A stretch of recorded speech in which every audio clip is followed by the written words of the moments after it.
तकनीक के एक सर्वश्रेष्ठ संस्थान में यहाँ के सर्वश्रेष्ठ मस्तिष्कों के सामने उपस्थित हूँ।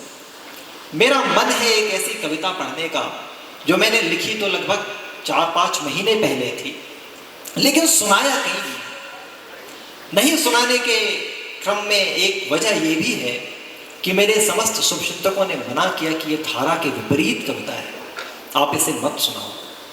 मैंने पूछा क्यों? उन्होंने कहा कि नहीं, इससे नुकसान हो सकता है, व्यवस्था के लोग नाराज हो सकते हैं।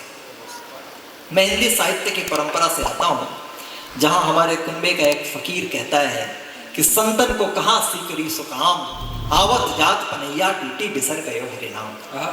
तो उस परंपरा पर आस्था रखते हुए और आपकी प्रतिभा, आपके साहित्य प्रेम पर आस्था रखते हुए, भरोसा रखते हुए, मैं इस क्योंकि देवता बड़ा हो तो प्रसाद भी बड़ा रखा जाता है, तो मैं आज इस गीत को पहली बार इस मंच पर सार्वजनिक रूप से प्रस्तुत करने जा रहा हूँ। स्वागत है भाई, आपका मन चाहूंगा। बहुत अच्छी रचना। इस देश में एक बड़ी घटना हुई, और ऐसी बड़ी घटना हुई जो शताब्दियों से प्रतीक्षित थी। अवध में भगवान श्री राम का आगमन हुआ। मैंने उस पूरी प्रक्रिया पर एक भक्त के तौर पर मेरे मन में क्या क्या सवाल उठ रहे थे, मेरे मन में अपने आराध्य राघवेंद्र सरकार के चरणों में क्या निवेदित करने की इच्छा हो रही थी, इस पर एक गीत लिखा है, आप सुनिएगा। स्वागत। पहली बार कहीं पढ़ रहा हूं तो आपकी प्रतिध्वनि प्रार्थित है, जहां भी आपको अच्छा लगे आप सूचित करिएगा। आ गए हो अवध तो सुनो राम जी, आ गए हो अवध तो सुनो राम जी, बाद इतने दिनों के विराजे हो तुम, बाद इतने दिनों के विराजे हो तुम, तो बताओ कि तैयारी कैसी लगी। बाद इतने दिनों के विराजे हो तुम, तो बताओ कि तैयारी कैसी लगी। तुम तो निर्बल के बल थे कभी, पर अभी शक्ति संपन्न की यारी कैसी लगी। भव्यता पर जरा भी हुए मुग्ध क्या, या उसे देखकर सिर्फ हंसते रहे। क्या तुम्हें भीड़ में कोई शबरी दिखी, जिसके भावों में तुम युग से बसते रहे। क्या तुम्हें भीड़ में कोई शबरी दिखी, जिसके भावों में तुम युग से बसते रहे। प्रश्न ऐसे अनेकों हैं मन में, मगर पहले इतने का उत्तर तो दो राम जी। बहुत अच्छा है। आ गए हो तो सुनो। मैंने साहित्य पढ़ने के क्रम में मानस पढ़ी है, जितनी बार पढ़ता हूं उतनी बार नई व्याख्या निकलती है। मैंने मानस पढ़ते हुए यह प्रसंग पढ़ा है, जब भगवान श्री राम को वनवास हुआ, भ्रातृत्व की भावना के सबसे सुंदर प्रतीक लक्ष्मण ने उस क्षण जाकर अपनी माँ से पूछा कि माँ, भैया जंगल जा रहे हैं, मैं यहीं रहूं, अवध में रहूं, या मैं भी उनके साथ जाऊं। माँ ने बिना एक क्षण की भी देरी किए अपने उस कलेजे के टुकड़े को जंगल जाने का आदेश देते हुए ये नहीं कहा कि जंगल चले जाओ। माँ ने बड़ा सुंदर तार्किक स्थापना के साथ एक बात कही कि कैसा अवध, अवध तहां जहां राम निवासु, तहां ही दिवस जहां भानु प्रकाशु। अवध वही है जहां राम निवास करते हैं।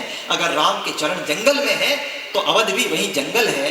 ठीक वैसे ही जैसे जहां सूर्य होता है वहां दिन होता है। बहुत अच्छा। इस भावभूमि को मैं अपने गीत में प्रयुक्त कर रहा हूं बाबा तुलसी की जमीन पर, कि तुम जहां भी विराजो अवध है वही, मां लखन को बताती रही थी सदा। तुम जहां भी विराजो अवध है वही, मां लखन को बताती रही थी सदा।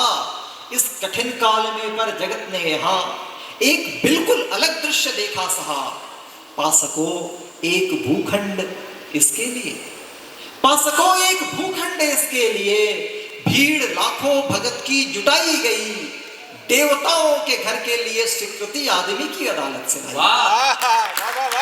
अपने नादान भक्तों के अज्ञान को, अपने नादान भक्तों के अज्ञान को अपने सामिप्य से कुछ हरो राम जी। बहुत अच्छा है। आ गए हो अवध तो सुनो। अगला बंद पढ़ रहा हूं और एक बार फिर से आपके प्रति श्रद्धा से भरकर एक बात निवेदित करना चाहता हूं कि मुझे इस गीत के लिए मना किया गया था। जिन लोगों ने मना किया उन्होंने कहा कि ये बंद तो कभी मत पढ़ना। मैंने कहा क्यों? उन्होंने कहा नहीं, व्यवस्था के खिलाफ जा रही है। मैंने कहा कैसे सनातनी हो कि व्यवस्था के खिलाफ पे इतनी परेशानी हो रही है? क्या तुम अभी भी इस देश की व्यवस्था के नायक का चरित्र ठीक से नहीं समझ पाए? जिस व्यक्ति के व्यक्तित्व में इतनी आभा हो, इतनी गरिमा हो कि भारत के समुद्र तट पे टहल ले तो दूसरा देश डूब जाए, क्या उस व्यक्ति का कलेजा इतना छोटा हो सकता है कि कवि की कविता से आहत हो जाए? क्या बात। कवि का काम है मुखर आलोचना। और मैं एक बात की और आश्वस्ति देता हूं, आप सौभाग्यशाली हैं, इस पल को जी रहे हैं। मैं इस बात के प्रति आश्वस्त करता हूं कि मैं सिर्फ काव्य पाठ नहीं कर रहा। आज रात इस वक्त हिंदी कविता कवि सम्मेलनों के मंच के भविष्य का निर्धारण हो रहा है। अगर आपकी इस प्रतिध्वनि ठीक से मिली तो हमारे जैसा कोई दूसरा व्यक्ति भी व्यवस्था के खिलाफ खड़े होकर सवाल करने का साहस कर पाएगा। कविता में इतना साहस हो, कविता में इतना आत्मबल हो, बहुत आवश्यक है। तुम तो निर्बल के बल थे कवि, पर अभी शक्ति संपन्न की यारी कैसी लगी? मैं बंद पढ़ता हूं कि शुभ मुहूर्त दिखाकर लिए मीडिया, शुभ मुहूर्त दिखाकर लिए मीडिया, वक्त का शाह पहुंचा तेरे द्वार पर। शुभ मुहूर्त दिखाकर लिए मीडिया, वक्त का शाह पहुंचा तेरे धाम पर। भाव विह्वल दिखा देखकर कैमरा, सारे चमचे इकट्ठे जुटे काम पर। सल्तनत ने कहा राम को घर दिया। शब्दों पर गौर करना, गानों पर कैसे गाने आ रहे हैं। जो राम को लाए हैं हम उनको लाए। आश्चर्य होता है। इसी कवि सम्मेलनों के मंच से निकला उदय प्रताप जी का शेर है कि जिसकी रचना चांद तारे ये जमीन सोचो जरा, जिसकी रचना चांद सूरज ये जमीन सोचो जरा, उसका मंदिर तुम बनाओगे अमा सोचो जरा।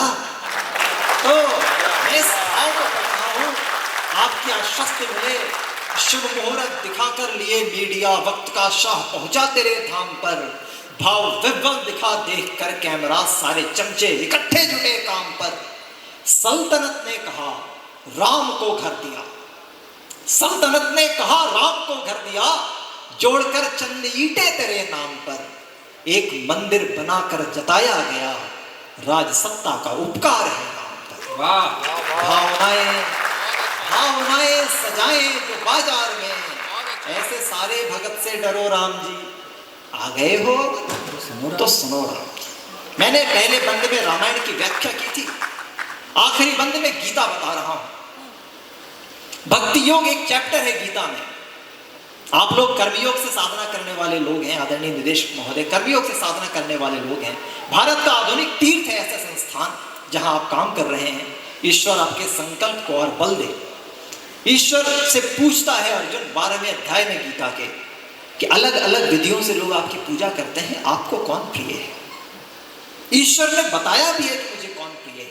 12वें अध्याय का 12वां और 13वां श्लोक कहता है गीता का कि एवं अद्वेष्टा सर्वभूतानां मैत्री करुणा एव च निर्ममो निरहंकारः समः दुःख सुख क्षमी संतुष्टं सततं योगी यतात्मा दृढ़ निश्चयी मयि अर्पिता मनोर्बुद्धि यो मद भक्ता समे प्रिय। बताया ईश्वर ने कृष्ण ने कि कौन कौन से लोग मुझे प्रिय हो। अद्वेष्टा जो किसी का द्वेष न करता हो, सर्वभूताना मैत्री जो सबसे मित्रता का भाव रखता हो, करुणा जिसमें करुणा हो, क्षमावान हो, ऐसे लोग मुझे प्रिय हैं। वास तेरा तो निर्मल हृदय है सदा, वास तेरा तो निर्मल हृदय है सदा, भव्य सुंदर सी अट्टालिकाएं नहीं, मर्त मिट्टी की जगमग चकाचौंध तो देवताओं की दृष्टि पे छाए नहीं। राम भक्ति का मतलब अवध में लगी एक पाषाण प्रतिमा का दर्शन नहीं, तुमने खुद ही बताया है आराधना एक दर्शन है कोई प्रदर्शन नहीं। बहुत अच्छा। जो बताया था शबरी को तुमने कभी, जो बताया था शबरी को तुमने कभी, आज दुनिया को फिर से कहो राम जी आ गए हो अवध।